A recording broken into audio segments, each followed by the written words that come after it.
This morning on Capitol Hill, where Congress is in a state of uncertainty. Kevin McCarthy is now the first Speaker of the House of Representatives ever to be removed from leadership.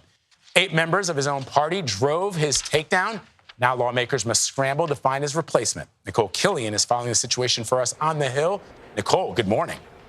Hey, good morning to you, Vlad and Anne-Marie. Look, this creates a huge leadership vacuum at a critical time. The Speaker is second in line to the presidency, and Congress still has a lot of work to do, including trying to avoid a shutdown in the next few weeks.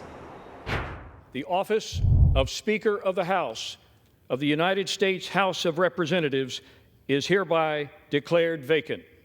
This morning, a House divided, leaderless after Kevin McCarthy was forced out as Speaker. I don't regret standing up for choosing governance over grievance. It is my responsibility. It is my job.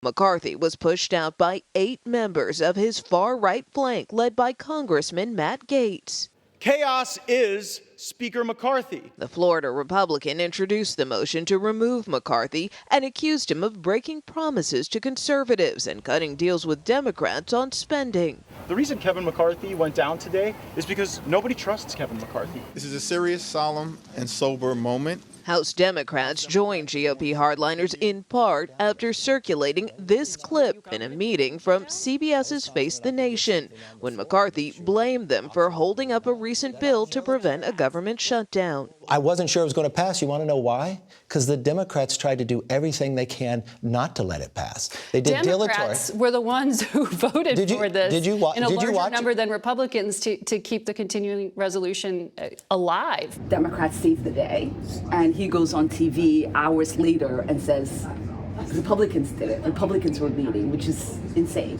McCarthy's ouster marks a stunning sequence of events for the California Republican, who battled his members at every turn and went through 15 rounds to secure the Speaker's gavel in January, when he made this prediction. How confident are you that you will have this job for a full 2-year term? 1,000%.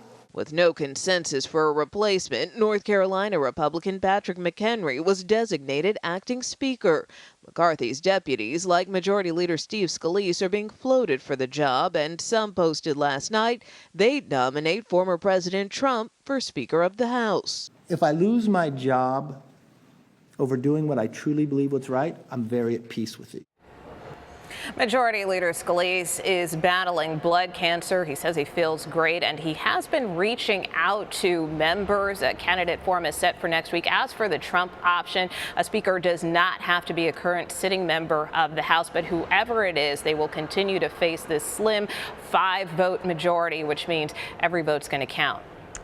So I know it's quite early right now, Nikole, but just how much support does Majority Leader Scalise have for the Speaker position, and are there any other serious contenders?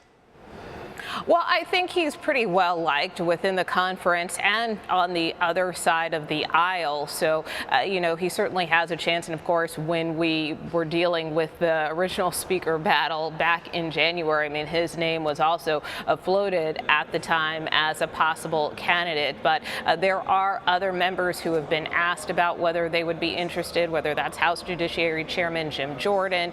You also have the Republican whip, Tom Emmer, who works a lot with members in terms of vote count. Of course, you have the Speaker pro tem, who's kind of acting Speaker, Congressman McHenry. So there are a lot of different options here. Another option, potentially, Congressman Hearn.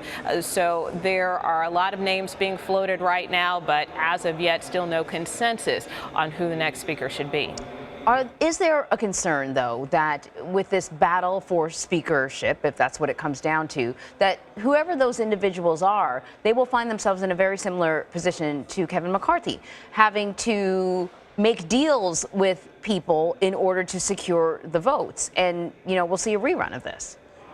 Well, exactly. I mean, it's a very precarious position for anyone who assumes this role. And considering that the former Speaker got kicked out for working across the aisle with Democrats, really makes it even tougher for whoever gets the next job because, at the end of the day, legislatively, there are going to be times potentially where you know, the speaker is going to have to work across the aisle, and everything cannot be a lift simply on the Republican side. I mean, that's just the political reality of the situation, whether some of these hardline members like it or not. So how someone is able to kind of toe that line between keeping their party in check but yet still working with Democrats, if that's now even an option, is a very tough sell.